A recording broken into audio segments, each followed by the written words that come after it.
कसे आहात बालमित्रांनो? मग उन्हाळ्याच्या सुट्ट्या मज्जा येते ना? चला तर मग मी तुम्हाला एक छान गोष्ट सांगते, म्हणजे तुम्हाला अजून मजा येईल. तुम्हाला गणपती बाप्पा सगळ्यांना माहिती आहे ना, सगळ्यांना आवडतो की नाही?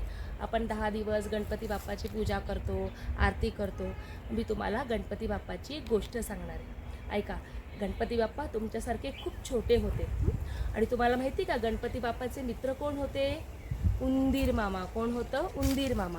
तर उंदीर मामा आणि गणपती कैलास पर्वतावर त्यांच्या आईवडिलांबरोबर राहत होते. तर एकदा खेळता खेळता गणपती बाप्पाच्या सहज मनात आलं की आपण फक्त कैलास पर्वतावरच खेळतो, चला आपण धरतीवर जाऊया आणि तिथे जाऊन खेळूया. म्हणून गणपती बाप्पांनी त्याच्या आईला विचारलं. तुम्हाला सांगितलं आहे ना की आईवडिलांना विचारल्याशिवाय कुठेही जायचं नाही. मग गणपती बाप्पांनी पण आईला विचारलं की आई, मी खेळायला जाऊ का खाली? आई म्हटली, ठीक आहे तू जा, पण लवकर ये बरं का, जास्त उशीर करू नको. गणपती बाप्पा म्हटला, आई तू काळजी करू नको गं, मी लवकर येतो. आणि गणपती बाप्पा आणि त्याचे मित्र, मित्र म्हणजे कोण? हां बरोबर, उंदीर मामा. हे सगळे गेले धरतीवर खेळायला. आता खेळता खेळता खेळता ते खूप दूर निघून गेले आणि त्यांना किती वेळ गेला हे कळलंच नाही. आणि गणपती बाप्पाला भूक लागली.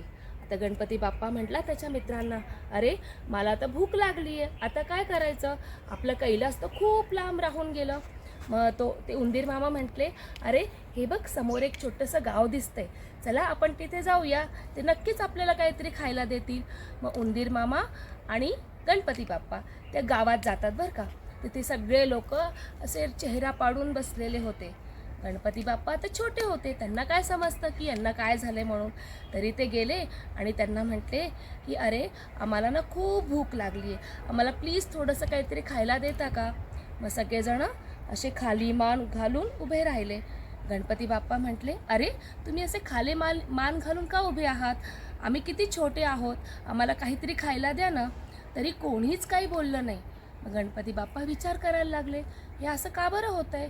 मग ते म्हटले, काय झालं, एवढ्या छोट्या मुलाला खायला द्यायला तुमच्या घरात अन्न नाही का? मग त्याच्यातनं एक माणूस पुढे आला आणि तो म्हटला, हात जोडून म्हटला, गणपती बाप्पा आम्हाला माफ करा, पण मी तुम्हाला खायला काहीच देऊ शकत नाही. मी काय, हे माझ्या आजूबाजूचे लोकंसुद्धा तुम्हाला काहीच खायला देऊ शकत नाही. गणपती बाप्पा म्हटले, असं काय झालं आहे? तर म्हणे, आमच्या घरात अन्नच नाही आहे. तर गणपती बाप्पा म्हटले, तुम्ही खोटं बोलताय. तो म्हटला, नाही नाही, खरंच आमच्याकडे खायला द्यायला काहीच नाही आहे. गणपती बाप्पा म्हटले, कुणाच्या घरात काहीतरी तर असेल. मग एक माणूस घरात गेला आणि त्यांनी फक्त 1 चमचाभर तांदूळ आणले. किती आणले? फक्त 1 चमचाभर. दुसरी एक बाई घरात गेली आणि एवढूसा छोटासा गुळाचा खडा घेऊन आले. किती? एवढासा छोटासा गुळ. गुळ खाता ना तुम्ही, गोड गोड गुळ, एवढूसा गुळाचा खडा घेऊन आली. एक तिसरी बाई आत गेली आणि छोट्या वाटीमध्ये दूध घेऊन आली. आणि ते काय म्हटले, आमच्याकडे तर एवढंच अन्न आहे. मग गणपती बाप्पा म्हटला, ठीक आहे आपण ह्याची खीर बनवूया. तर सगळे म्हटले की अरे, एक एवढूसा गुळाचा खडा, 1 चमचा तांदूळ आणि एवढूशा वाटीतलं दूध, ह्याच्यात कशी खीर बनणार? पण सगळे म्हटले की नाही नाही, ह्याच्यात खीर बनवू शकणार नाही. गणपती बाप्पा म्हटला, नाही बनवता येईल खीर. मग सगळे परत असे खाली मान घालून उभे राहिले. मग गणपती बाप्पा एक आजोबांजवळ गेला आणि म्हटला की तुम्ही माझ्यासाठी खीर बनवू शकता का? तो खाली मान घालून उभा राहिला आणि फक्त असं डोकं हलवलं आणि त्याच्या घरी निघून गेला. असं करत करत करत गणपती बाप्पा सगळ्यांना विचारतो की तुम्ही माझ्यासाठी खीर कराल का? पण सगळे नाही म्हणतात आणि सगळे निघून जातात. गणपती बाप्पाला आणि त्यांच्या मित्रांना खूप वाईट वाटतं की अरे, आपल्याला कोणी खीरच करून देत नाही. मग ते म्हटले, जाऊ द्या, चला आपण आता घरी जाऊया, उपाशी पोटीच जावं लागेल. तेवढ्यात त्यांना आवाज येतो, गणपती बाप्पा थांबा. मग तो हळूच मागे बघून बघतो तर एक म्हातारी आजी काठी टेकत टेकत येते आणि म्हणते की मी तुमच्यासाठी खीर बनवून देते. गणपती बाप्पा आणि त्याचे मित्र खुश होऊन जातात, अरे वा. पण मग ती काय म्हणते, एक छोटंसं भांडं घेऊन येते बरं का खीर बनवल्याला. मग गणपती बाप्पा म्हणतो, अरे एवढूसं भांडं का बरं आणलं? मोठं भांडं आण, मला खूप भूक लागली आहे. पण ती आजी म्हणते, अरे 1च चमचा तांदूळ आहे, एवढूसंच गूळ आहे, एवढूसंच दूध आहे, एवढी मोठी खीर नाही बनणार, हे छोटं भांडं पुरेल. गणपती बाप्पा म्हटला, नाही नाही, मला मोठ्या भांड्यातच खीर बनवून हवी आहे. आता बाल हट्ट, तुम्ही पण नाही का आईबाबांकडे हट्ट करता, मला असंच पाहिजे, मला तसंच पाहिजे. त्यांनी पण हट्ट केला. बिचारी आजी म्हटली की ठीक आहे, माझी एवढं मोठं भांडं घेऊन येते बरं का, आणि बसते खीर करायला. ती काय करते, पहिले दूध टाकते आणि मग तो छोटासा गुळाचा खडा असतो ना, तो गुळ टाकते, आणि मग 1 चमचा काय असतं, बरोबर तांदूळ, ते तांदूळ टाकते, आणि आजी हलवत हलवत हलवत जाते बरं का. आणि एकीकडे आजी ते गणपती बाप्पा आणि त्याचे मित्र उंदीर मामा यांच्याशी गप्पा मारत असते. तर बघता बघता काय होतं, एवढ्या मोठ्या पातेल्यातली खीर दूध उकळत उकळत उकळत उकळत वर येतं आणि खाली यायला लागतं सगळं. सगळे गावातले लोक हे ऐकून बाहेर येतात.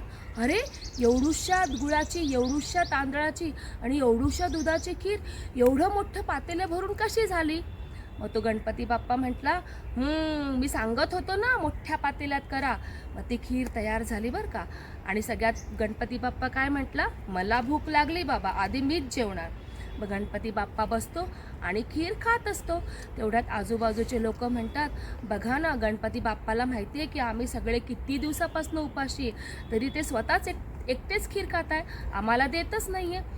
पण गणपती बाप्पाचं त्याचं खाण्यात लक्ष असतं, तो बिचारा खात असतो. मग त्याचं पोट भरतं, तो म्हणतो, माझं आता खूप पोट भरलं बाबा, आता उरलेली खीर तुम्ही खाऊन टाका. मग ती आजी काय करते, सगळ्या गावातल्यांना खीर देते. तरी पण ते खिरीचं पातेलं पूर्ण भरलेलं असतं. सगळ्यांना आश्चर्य वाटतं, अरे, गणपती बाप्पांनी खीर खाल्ली, आम्ही सगळ्यांनी खीर खाल्ली, तरीसुद्धा अजून खीर केवढी उरली आहे. मग सगळेजणांना कळतं, नाही, गणपती बाप्पाने काहीतरी चमत्कार केला आहे. आणि ते असं हात जोडून म्हणतात की तुम्ही असाच चमत्कार करा आणि आम्हाला रोज खायला मिळू दे. मग गणपती बाप्पा म्हणतात, हे चमत्काराने नाही होऊ शकत, ह्याच्यासाठी तुम्ही एक काम करायला पाहिजे. तुमच्या आजूबाजूच्या गावामध्ये जो दुष्काळ पडला आहे ना, त्याला तुम्हीच कारणीभूत आहात. सगळे लोक म्हणतात, आम्ही काय केलं?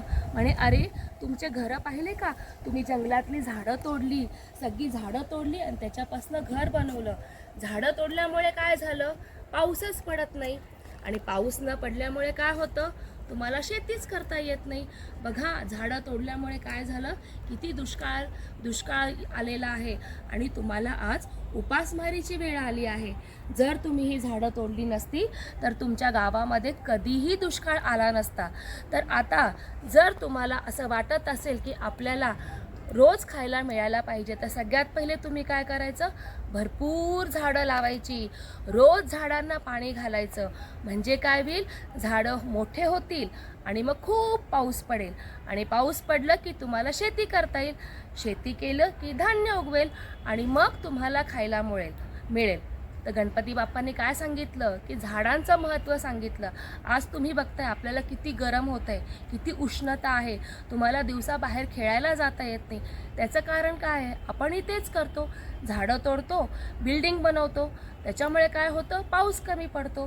पाऊस कमी पडल्यामुळे उष्णता वाढते, आणि तुमच्यासारख्या लहान मुलांना दिवसा चुपचाप घरी बसावं लागतं, बाहेर खेळायलाच जाता येत नाही.